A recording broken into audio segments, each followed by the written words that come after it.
Halo semua, nama aku Daniel dan di video kali ini kita akan kembali membahas seputar Bitcoin lagi. Kalau misalnya teman-teman ikutin, kan belakangan harga Bitcoin lagi lumayan tinggi ya kan? Walaupun dia bakal sideways di situ-situ aja, tapi harganya sangat tinggi dan dekat dengan all time high kalau dibandingkan dengan beberapa saat yang lalu saat market koreksi. Makanya bagi teman-teman yang kemarin ingat, kalau misalnya di saat koreksi, aku udah ingetin teman-teman paling enggak untuk nambah posisi atau enggak serok lebih dalam ya. Supaya tujuannya apa? Tujuannya nanti saat Bitcoin harganya deket-deket ke all time high seperti saat ini lagi, portofolio kamu sudah profit dan juga udah ada capital gain-nya. Jangan di saat harganya rendah, kamu malah ketakutan dan juga menjual ya teman. Seperti yang aku pengen tunjukin di sini, nah ini CZ. Teman-teman pasti udah tahu CZ siapa, salah satu orang paling berpengaruh juga di dunia kripto. Dan digadang-gadang beliau itu yang paling kaya teman. Kayaknya Bitcoin-nya paling banyak. Nah, ini beliau aja bilang, I feel sorry for those who sold Bitcoin at 77,000. Jadi pada saat Bitcoin itu lagi merah, itu bukannya kamu malah ketakutan, tapi seharusnya kamu nyerok dan membeli lebih banyak. Atau kalau misalnya kamu nggak ada peluru pun, ya setidaknya Bitcoinnya jangan dijual ya teman. Begitu pula sebaliknya, pada saat nanti Bitcoin lagi tinggi-tingginya, kalau misalnya kamu pengen jual Bitcoin pun, ya saranku pribadi jangan sampai kamu jual semua. Karena kalau misalnya kamu jual semua, nanti saat Bitcoin udah naik terus, misalnya Bitcoin jadi mahal banget, akhirnya kita ketinggalan kereta dan kita nggak bisa menikmati profitnya. Maka itu di sini kalau misalnya kita pengen sukses di kripto, ya kita ikuti aja gimana cara main orang-orang yang paling berpengaruh ataupun portofolionya paling besar teman. Kita ikuti aja para bilioner nih mainnya seperti apa. Mereka mainnya adalah mereka fokusnya di Bitcoin karena mereka percaya Bitcoin itu bisa menjadi aset masa depan. Bahkan ini konteksnya nggak cuma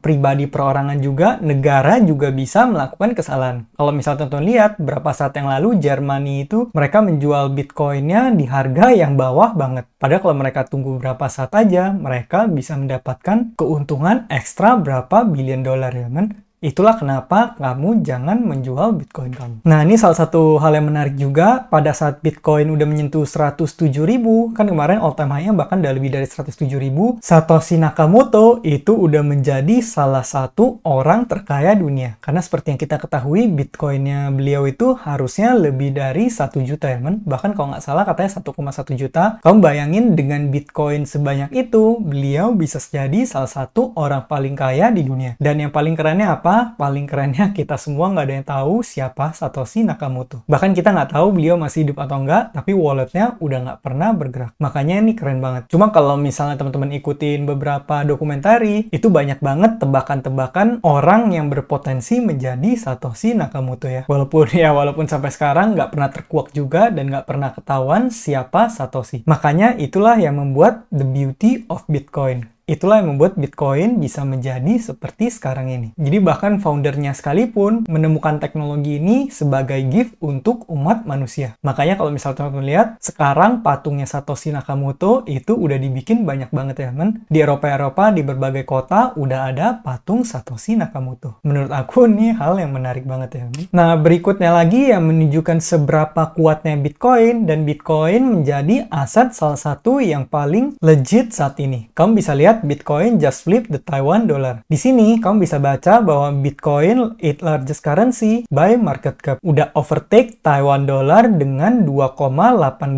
triliun dolar. Ini kamu bisa lihat Bitcoin udah lewatin Taiwan dollar. Bisa aja nanti melebihi Hong Kong dollar, Korean won, British pound, Japanese yen, euro. Dan perlahan-lahan pasti nanti dia bakal naik terus seiring berkembangnya waktu. Seiring berkembangnya Bitcoin, adopsinya kian meningkat, nanti market cap-nya akan semakin lama semakin besar. Tapi dari sini kita bisa simpulin satu hal. Apa yang bisa kita simpulkan? Yang bisa kita simpulkan, Bitcoin udah menjadi aset yang sangat legit ya. Jadi buat teman-teman di luar sana yang masih bilang Bitcoin itu scam, Bitcoin itu penipuan, Bitcoin itu judi dan sebagainya, kamu mungkin perlu pelajari dulu apa teknologi di balik Bitcoin. Dan kenapa Bitcoin digadang-gadang nanti market cap-nya bisa naik terus, bahkan bisa ngalahin gold. Bahkan kalau misalnya kamu ikutin berita-berita sebelumnya, itu Bitcoin udah berhasil menyalip market cap-nya Amazon ya teman, menjadi aset terbesar nomor 5 dunia. Kamu bayangin itu selejit apa? Nah, seperti yang teman-teman ketahui, Bitcoin itu adalah bet against fiat money. Kamu bisa lihat bahkan di sebagian negara itu ada negara yang mungkin mata uangnya udah nggak kuat.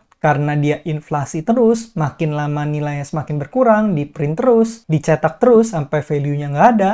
Akhirnya dia lama-lama bisa menjadi nol. Dalam konteks ini aku bahas Turkish Lira has literally gone to zero against Bitcoin. Kamu bisa lihat ini grafiknya aku ambil dari Google. Kita lihat grafik 5 tahun. Turkish Lira dibandingkan Bitcoin itu lama-lama menjadi nol. Sampai benar-benar nggak ada value-nya. Nah inilah hal yang bakal terjadi kalau misalnya inflasi itu beneran nggak terkontrol. Jadi uangnya dicetak terus sampai sama sekali nggak ada value-nya. Dan apakah ini cuma terjadi di Turki? Jawabannya enggak. Banyak banget negara-negara lain yang juga mengalami hal seperti ini. Contohnya mungkin Argentina, mungkin Zimbabwe, dan negara-negara lainnya. Bahkan kalau misalnya negara kita nggak terkontrol inflasinya, suatu saat bisa juga seperti itu. Dan kalau kita lihat sebenarnya semua mata uang itu semakin lama value-nya bakal semakin kecil dibandingkan dengan Bitcoin. Asalkan uang tersebut bakal dicetak terus. Kita ambil contoh uang yang paling kuat di dunia aja, yaitu USD. Itu aja dibandingkan Bitcoin, harganya selalu turun. Apalagi kalau misalnya kita bilang mata uang lain yang tentunya pasti lebih lemah dibandingkan USD. Karena USD itu yang paling kuat di dunia ini untuk saat ini. Jadi selama uang nggak pernah berhenti dicetak, ya Bitcoin has no top. Bitcoin has no top karena fiat has no bottom. Kira-kira seperti itu. Nah, ini bahkan ada satu lagi komersial dari Coinbase juga. Menurut aku nih iklannya keren banget. Teman-teman bisa coba nonton ini. Every day the Fed prints an average of $465 million. That's 26,000 shipping containers a year, created out of thin air. Maybe that's why the dollar loses value over time. But there's one thing they can never print more of: Bitcoin. At the size of a quarter, this is all there will ever be. Shouldn't a store of value hold its value?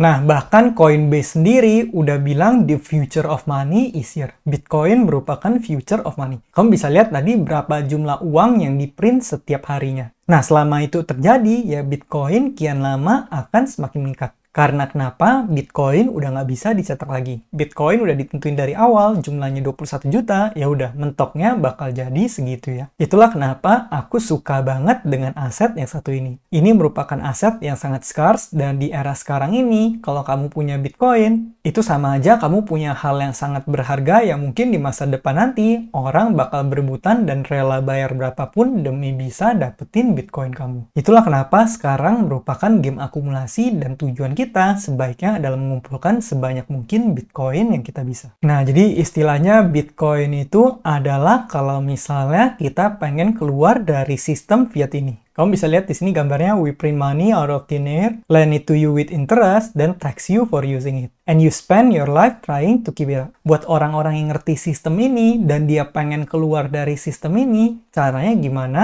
Caranya ya seperti ini ya, kan? Dengan kamu step out, kemudian kamu membeli Bitcoin. Itulah hal yang bisa kita lakukan, dan itulah hal yang aku lakukan juga. Kenapa aku dari waktu ke waktu selalu menambah posisiku di Bitcoin? Ya salah satunya karena ini juga ya, kan? Jadi goalku pada saat ini adalah aku pengen bisa akumulasi sebanyak mungkin Bitcoin yang aku bisa. Paling nggak sampai tahun 2030-an. Kira-kira seperti itu. Nah, ini juga hal yang menarik banget, post dari Fiat Archive. Just in, Dave Ramsey show flip stance on Bitcoin, saying it has arrived and it's here to stay. It should be part of diversified strategy. Kalau misalnya teman-teman suka nontonin channelnya beliau, ini salah satu personal finance influencer juga di luar negeri, ngetop banget ya, men. Aku dulu juga lumayan sering nontonin video-videonya, tapi satu hal yang aku tahu dari zaman dulu, beliau ini sangat skeptis terhadap Bitcoin. Bahkan kalau nggak salah pernah ketemu Andrej Jik. Andrej Jik juga sempet sell dia Bitcoin, tapi dia nggak kemakan. Tapi belakangan ini, beliau bahkan udah flip stance sama Bitcoin. Dia yang dari dunia keuangan, skeptis banget terhadap Bitcoin, belakangan ini juga bisa mengerti Bitcoin. Nah, jadi Bitcoin emang seperti itu ya, men. Awal-awal kamu dengar, pasti kamu bakal nganggapnya itu scam. Tapi kamu pelajari mungkin 10